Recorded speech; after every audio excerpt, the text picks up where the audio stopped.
সোনা, তুই যে সবাইকে সোনা বলে ডাকলি, তোর কি সবাই অডিয়েন্স যারা আছে তোর সোনা লাগে?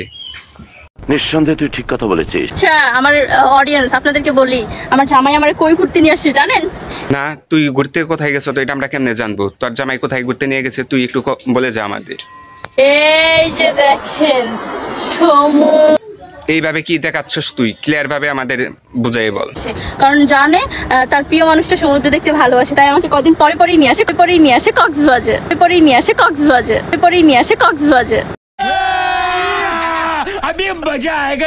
এরকম সমুদ্র তো তোর বাসায় দেখতে পারে, তাহলে কেন এইরকম টাকা খরচ করে এই সমুদ্র দেখতে হবে? বিশাল ঢেউ সামলানোর জন্য কিন্তু আমি আছি।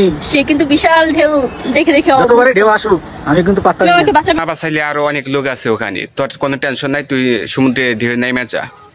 আমরা উঁচু উঁচু পাহাড় দেখতে চলে এসেছি। এই যে দেখেন উপরে কি উঁচা উঁচা পাহাড়, এই যে উপরে পাহাড়, এই যে চারদিকে তো পাহাড়, কি বলে ডাবল, এই যে পাহাড়।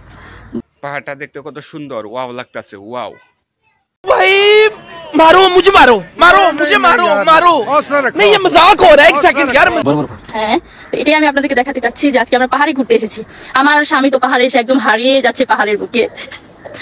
পাহাড়ে এসে পাহাড়ের বুকে হারিয়ে যাচ্ছে, এ কেমন কথা?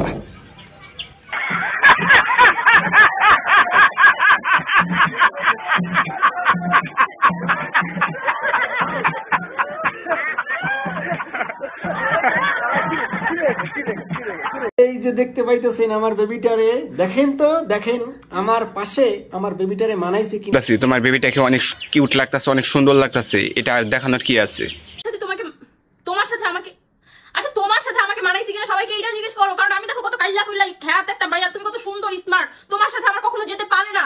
ए रहा नहीं जाता, तड़प ही ऐसी है ना। দেখাইতে হলে ভালো কিছু কন্টেন্ট তৈরি কর, পাবলিকে এমনিতে দেখবো, কিন্তু তুই যে ধরনের ভিডিও তৈরি করতেছস এই ধরনের ভিডিও করা ঠিক না।